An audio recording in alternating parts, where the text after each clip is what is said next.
Hello, my name is Kevin Yang, and welcome to my presentation with oral defense. So today I will be talking about combinatorial game theory, or the analysis of games where players are given perfect information and where players cannot move at the same time, usually with analysis restricted to two players. But what does this mean? Essentially, you can think of them as games with no chance involved. Both players know exactly what will result when a move is made, and both players will know the options available to their opponent and to themselves at any position. The most classical example of this is chess. Each player has perfect information and knows what the opponent can do in any position. Though a more topical example of this game is the game of Nim, which involves multiple piles of stones. The players alternate turns where they can take as many stones as they want from a single pile, and the last player to move wins. So if you think about how that plays out, since both players have perfect information, then they can plan out every single move from the very beginning of the game, even before the game even starts, right? Which means that in these games of no chance, as long as there are no ways to tie, either the first player or the second player will always be able to force a win. My research focuses on finding the winning strategy in these games of Nim with specific rule sets.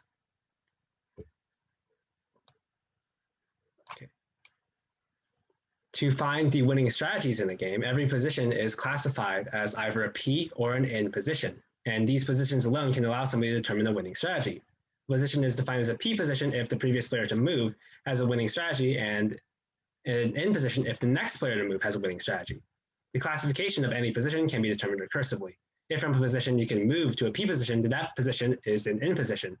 While if none of the positions you can move to are P positions, then that position is an N position. The logic here is that if you can move to a P position from a specific position, then the current player will always want to move to that position, since if the player moves to that position, they will be the previous player to move there, and thus will, by the definition of a P position, must have a winning strategy from that point.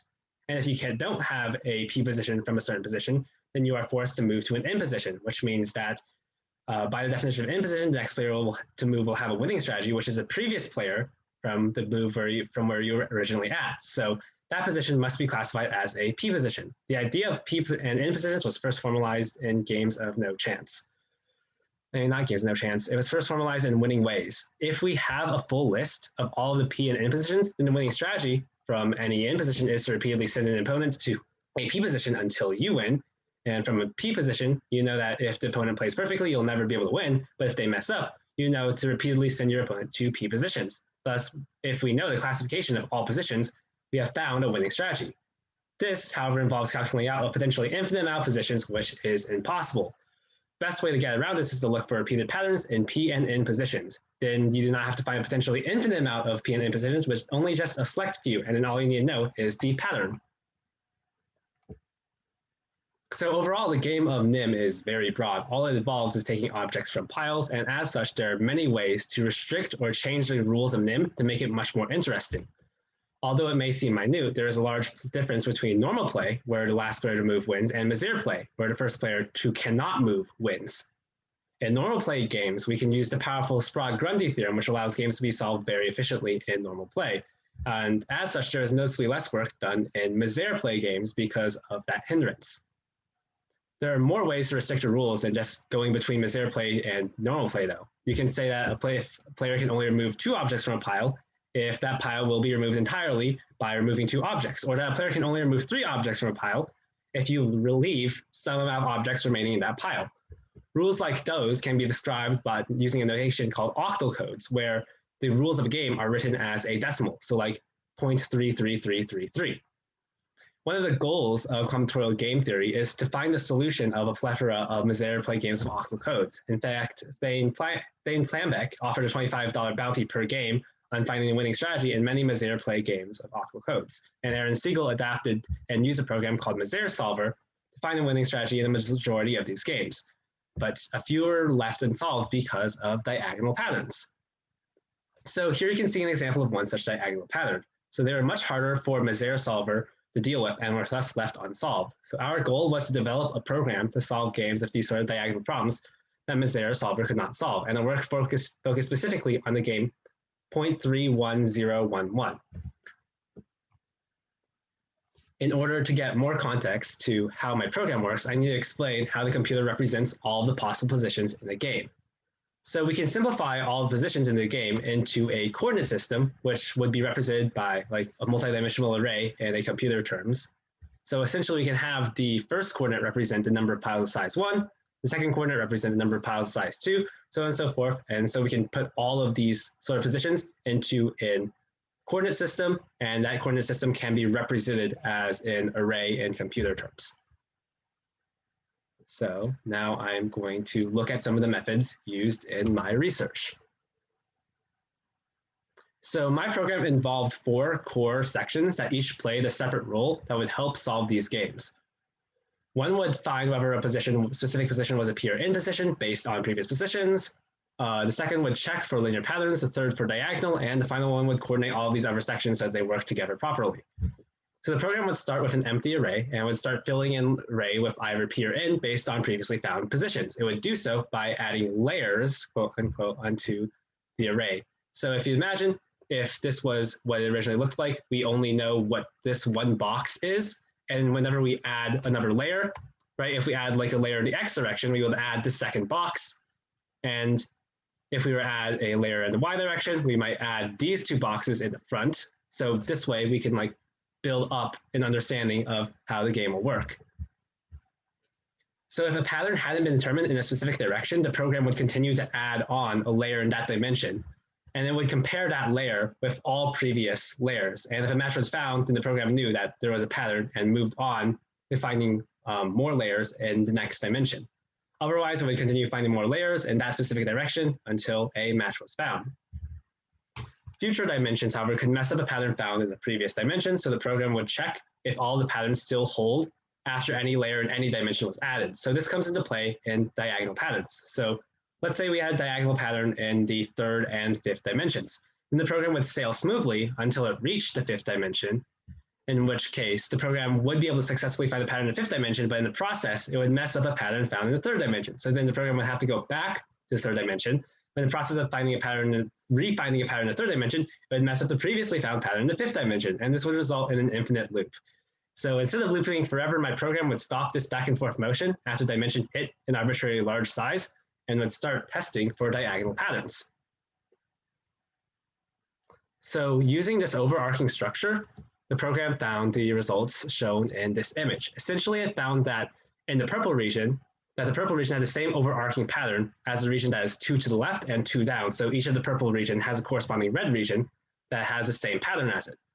Additionally, the program found that the pattern of P's and N's in the blue region is the same as the pattern found in the region 2 above it. But how does this give a complete solution of 0.31011?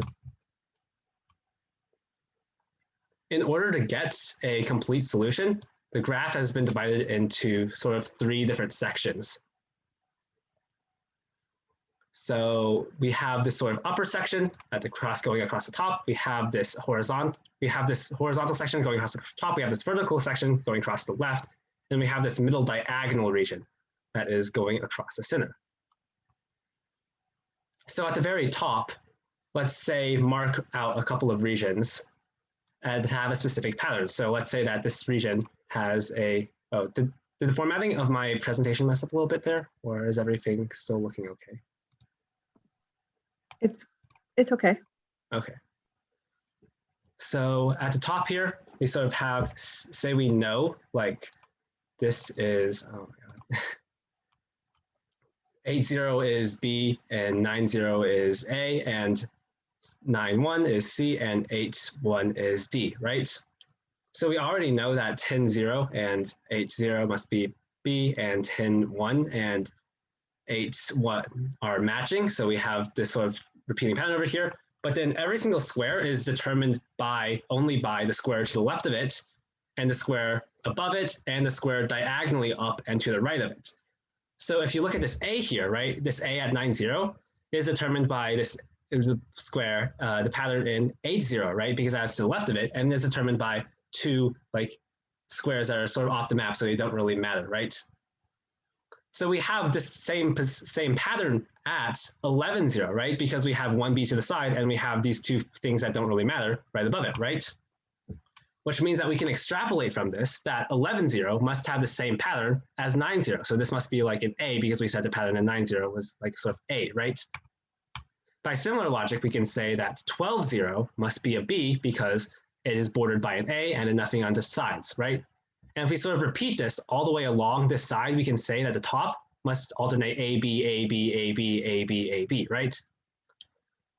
If we go to the next row down, we can sort of claim a similar thing for C and D, because we can say it's dependent on this A and this B above and this D to the left. So C is dependent on the A and B above and this D to the left, right? So we know that this must be a C because we already extrapolated the top alternates A and B, right? And we know that the left will be a D, right? So we know that 11.1 must be the same as 9.1. So along this top region, we know that any position is the same, has the same pattern as the 1, 2 to the left of it. We can also use similar logic to find that the diagonal pattern holds for throughout this entire like section. So we can do this by like building off this second row.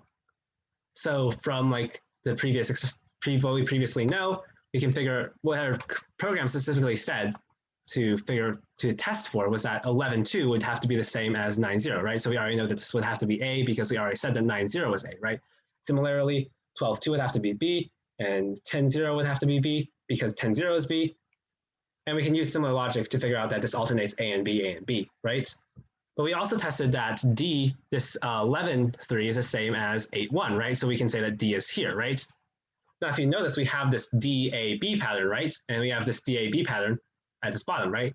And since we know that 9.1 was C, we know that 11.3 is C, which means that we have this diagonal pattern, which means that if we like just continue that same logic throughout this entire grid, we can figure out that there's a diagonal pattern, that any position is the same, has the same pattern as the 1, 2 to the left of it and 2 above it. We can also use logic similar to how we used the horizontal thing up here to show that there is this vertical pattern on this left side over here. So any pattern position here is the same as 2 above it once you're past this sort of 11 line. Thus, we can get a complete solution for 0.31011 that can be visualized by the graph we have here on the screen. So looking at the diagram on the screen, we found that the P and N positions regularly repeat in diagonal fashion in the 4th and 5th dimensions and repeat in a linear fashion for the first 3 dimensions. So for the first 3 dimensions, then exactly might go into that much depth into this, but we found that A squared equals 1, B to the 4th equals B squared, and C to the 4th equals C to the 3rd. These equations are part of the monoid representation of the P positions, which just represent the patterns of the patterns seen in equation form. So for the analysis we used in previous sections, we found that there's a diagonal pattern like overarching this entire section. And we found that in these red sections and in the green section that we can go 2 to the left or 2 up, right? And if you like imagine these as currents, right? So in these currents, we'd be able to wash everything in the center section, 2 up and 2 to the left. We'd be able to wash everything in this red section to the left and wash everything in the green section upward. Then eventually everything will end up in this sort of blue reservoir area, right? So this means that we can just simplify any position into this blue reservoir, which means that we can simplify any position into a finite space, and we have to find a way to classify any position in the game. So this provides a solution to the game 0.3011 with heap size of up to 5. However, there are still many surprises that accompany the result. So initially, we hypothesized that the first 3 dimensions, we would have the relations A squared equals 1. And instead of B to the 4th equals B squared, we thought it would be B to the 3rd equals B. And instead of C to the 4th equals C to the 3rd, we thought it was C squared equals C. In fact, this is because we got those B to the 3rd equals B and C squared equals C relations if our maximum heap size was 4. When it was increased to 5, it affected the previous relation. So this could be part of the reason why the diagonal patterns repeated one past what we thought it would initially, what we thought it would. Initially, it was hypothesized that the diagonal would repeat past the 12th diagonal, but actually repeated at the 13th diagonal. Additionally, it looks like as if the diagonal patterns in this game might occur earlier than the 13th diagonal, because the vertical pattern on the left side is the most restrictive, and it's dragged it up all the way to the 13th diagonal. And interestingly, after the 6th diagonal, the program would only fail the final 4 checks, which are the checks that specifically checked for vertical patterns on the left side, which means that there could possibly be a more restrictive pattern for the diagonals. Overall, my research shows a method that can be used to analyze games with these sort of diagonal patterns. which is a large leap in solving all possible Misere play games with octal codes. However, there's still plenty of ways to go further into this field.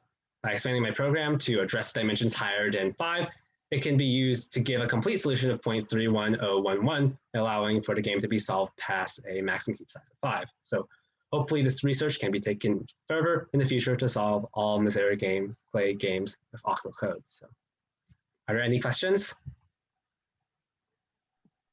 Yes, if it's okay, Kevin, if you could stop sharing your screen, that'll give me a chance to see you a little bit more. Excellent. So you have had an opportunity to prepare for the oral defense questions. I'll ask you one question from each category: the research process, your depth of understanding, and reflection on the inquiry process. My first question for you is, how did your initial exploration of the scholarly conversation lead to your final research question? When first looking into combinatorial game theory, it was pretty clear that there was so much less work that had been done in Misere play games. So I decided to look deeper into that. And when diving deeper, I found Misere solver as something I was able to connect through my computer science knowledge. And in the paper, I could see some of the shortcomings of Misere solver, as was like mentioned directly, that it couldn't solve these sort of diagonal relationships and had that sort of graph. So looking at that paper directly led me to the goal of trying to use a computer program to pick up where Misere solver had left off and trying to find a way to solve these sort of diagonal patterns, and led me directly into my research goal. Great. My next question is really building off of something you addressed very briefly at the end of your presentation. How do your findings provide direction for future research in the field? You mentioned something, but can you elaborate on that? Yeah, so I mentioned that we could definitely go farther into this. I mentioned that there were ways that you could go farther because of, okay, so my findings definitely do provide room for further research. So I mentioned that there are quite a few games that Misere solver could not solve because of diagonal patterns. And the reason we only decided to focus on 0.31011, and we only decided to focus on that. So since there was a lot already known about how it works, but clearly we can expand the same process to other games that might have diagonal patterns by like looking at them in a more broad sense, and we can like expand my program to work in a more broad sense. And additionally, there are also like ideas to like certain expansion of NIM is called NIM with pass, and thinking that my program can definitely be adapted to work with NIM with pass or something like that. So in the future, there's definitely a lot of future direction for research based on what I've researched. Great. And then my last question is, what was the most important research skill that you developed as a result of this process, and how might you apply it to future endeavors? Most important research skill was to just never give up. There were so many times where I ran into a wall with bug fixing. I knew like how my code worked and like how every single section would work, yet I still like would not understand why it was failing to produce the proper results. And that was definitely really frustrating. So the most memorable and frustrating like example of this was where I was getting incorrect outputs for P and N positions that would just completely not make sense, because I mentioned in the background section that in order to get a P position, that all the positions around that you can move to from that position would have to be an N position. But my program was producing P positions, even though from that position you could move to another P position, and that made me really confused. So I spent hours ripping my hair out trying to figure out where the solver section was messing up, because the solver would be responsible for putting the P and N positions in the right spot. But then after playing around with my code for like a long time, I realized that the part of the program that was organizing everything was messing up the P and N positions. And the order in the organization was backwards. So it made the program call positions that hadn't been determined yet. And if I'd just given up, there'd been no way I would be able to find the bugs. So perseverance is a very important skill I learned throughout this research process. Outstanding. So that finishes the formal part of your presentation with oral defense. I'll stop recording now.